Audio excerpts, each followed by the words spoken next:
Baik teman-teman sahabat di mana saja Anda berada pada saat ini, jumpa lagi bersama kami, Raw Ellen Channel.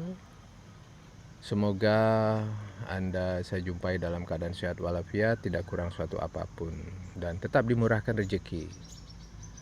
Teman-teman, kali ini saya ingin mengabarkan tanaman kacang tanah, tumpang sari dengan cabai ya.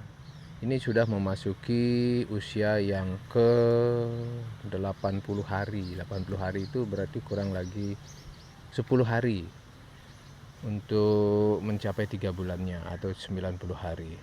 Nah, usia ke 80 hari ini teman-teman, kita melihat perkembangan atau pertumbuhan daripada tanaman kacang ini sudah menunjukkan hal-hal yang berbeda sedikit. Nah, perbedaan ini ingin saya tunjukkan kepada teman-teman semua bahwa kali ini kacang tanah ini sudah mulai berisi atau sudah mulai menua gitu ya. Ini ditandai dengan daun daun bawahnya ini mulai kekuning-kuningan atau mulai sudah menua seperti itu.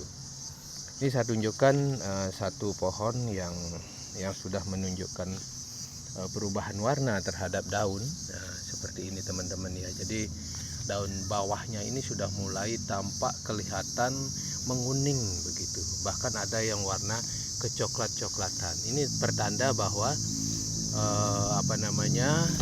kacang tanah ini sudah mulai berisi gitu ya. Buah kacang tanah ini sudah mulai berisi. Bagaimana dengan tumpang sari?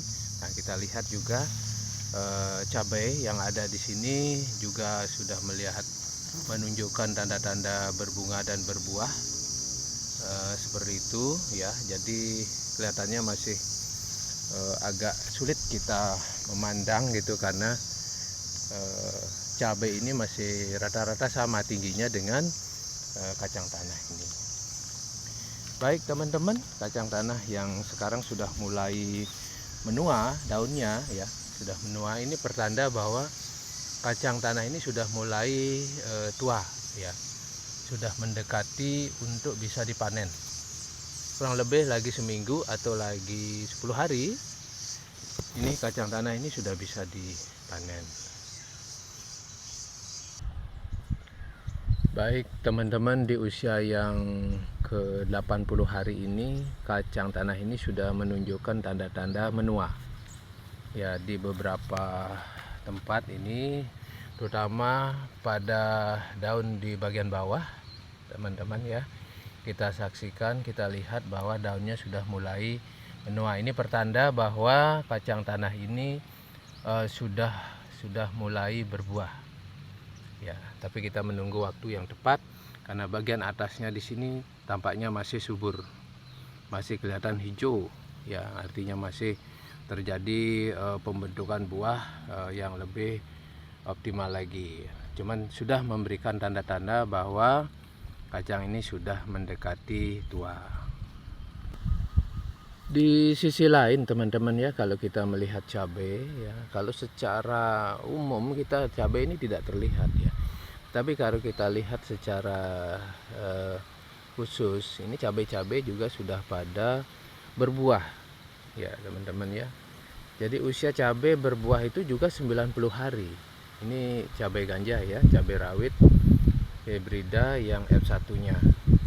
Ya, ini juga sudah pada berbuah semua ini teman-teman ya. Jadi kalau sepintas kita lihat memang tidak terlihat ini karena masih bergabung, warnanya sama, ini sama-sama hijau nih. Baik teman-teman ya, ini usia ke 80 hari dari cabai dan kacang tanah ini sudah menunjukkan tanda-tanda menua ya. Baik teman-teman, kita coba melihat sekarang jenis cabai yang varietas lain. Ini kalau ini ada dua macam. Ada dua macam, ini cabai lokal teman-teman ya. Kalau cabai lokal di sini kelihatannya juga sudah pada tinggi semua. Tetapi beda, dia belum menunjukkan tanda-tanda berbunga, apalagi berbuah, belum ya. Ini cabai lokal teman-teman. Jadi dia masih bertumbuh, membentuk batang dulu. Nah, seperti ini teman-teman ya. Jadi dia masih memerlukan proses pertumbuhan. Jadi itu bedanya kalau dia hibrida dengan cabai lokal, teman-teman. Ini ya, cabai lokal ini adalah membentuk batang dulu yang sempurna, baru memulai belajar berbunga. Ya, demikian teman-teman ya. Jadi ada dua jenis di sini cabai yang saya coba kembangkan. Ya. Kalau cabai lokalnya masih belum menunjukkan tanda-tanda yang signifikan. Ya seperti ini teman-teman ya. Jadi kalau kita sepintas tetap kita tidak akan dapat melihat cabai itu sendiri. Tapi kalau kita coba lebih detail lagi, ini cabainya juga tumbuh bagus ini teman-teman ya. Nah seperti ini. Jadi ini cabai lokal yang sedang masih dalam fase pertumbuhan ya.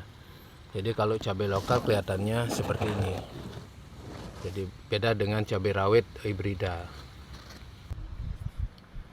Baik teman-teman, di lokasi yang berbeda ya juga kita pantau perkembangan atau pertumbuhan daripada kacang ini.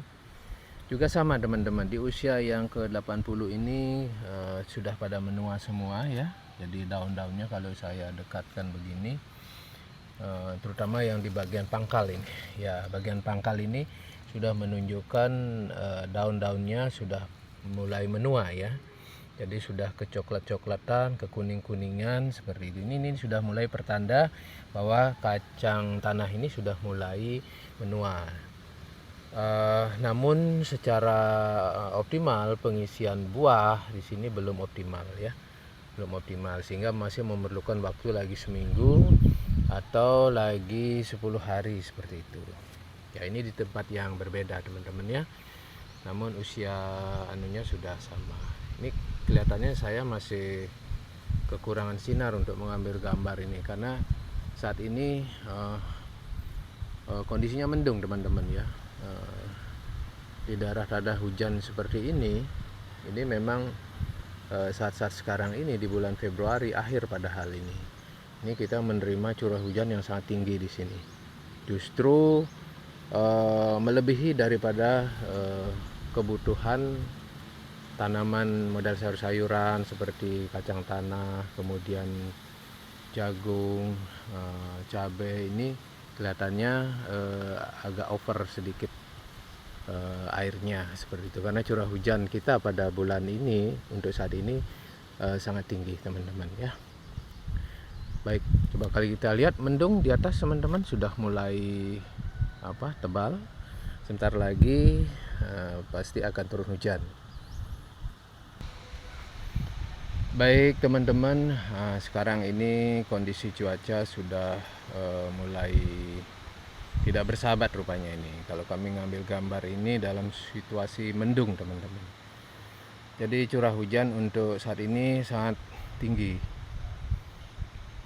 Ini sudah mulai mendung teman-teman ya. Sudah beberapa minggu kita diguyur hujan terus nih. Ya baik, nih coba kita lihat permukaan air tanah teman-teman ya. Nah ini jadi kalau kita ukur air ini sekitar 50 cm ya, 50 cm ini sudah kita bisa menemukan permukaan air tanah seperti ini di sumur teman-teman ya. Nah, jadi sangat sangat rendah sekali gitu, atau airnya sangat tinggi gitu.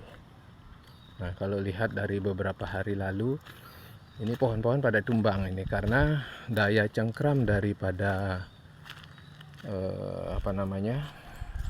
perakaran dalam kondisi tanah seperti ini gitu. Jadi tidak kuat lagi akar ini mencengkram atau menahan tubuh daripada tanaman itu sendiri gitu, sehingga terjadi beberapa kayu ada yang tumbang seperti itu. Jadi ini karena tanahnya bersifat regosol berpasir. Kalau proporsi tanah dengan air ini berimbang ya seperti ini jadinya teman-teman ya. Nah mudah-mudahan dalam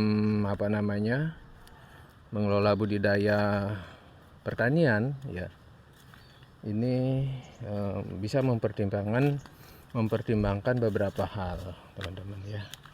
Untuk saat ini kita belum berani mengganggu daripada tanaman ini, karena beberapa saat lagi akan panen gitu ya. Jadi mudah-mudahan nanti hujannya sudah mulai bisa mereda seperti ini, dan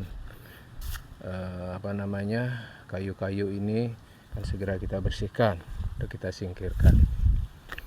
Ini sebenarnya kayu bagus ini, teman-teman ya. Ini kayu apa namanya ini ya? Kalau di daerah kami ya di sini namanya gempinis ya, gempinis. Kalau di tempat teman-teman apa ya namanya? Ini juga bisa digunakan sebagai bahan untuk bangunan ya. Ini sudah cukup sebenarnya, kalau dipakai bahan bangunan ini sudah cukup sekali nih teman-teman ya. Bagus. Masih banyak teman-teman kayu-kayu yang cukup besar ini ya. Seperti ini sebenarnya bahan bangunan semua ini. Ya ada jati juga teman-teman ya. Baik, itu saja dulu yang ingin kami kabarkan, sampaikan kepada teman-teman semua. Semoga ini menjadi inspirasi. Banyak hal yang perlu kita pertimbangkan ya, pengolahan lahan, kemudian menjaga unsur hara, kemudian juga penyakit, penyebaran penyakit, iklim dan lain sebagainya. Baik teman-teman, sampai jumpa di kesempatan yang lain, dan terima kasih sudah bersama kami di channel Raw Ellen. Sampai jumpa.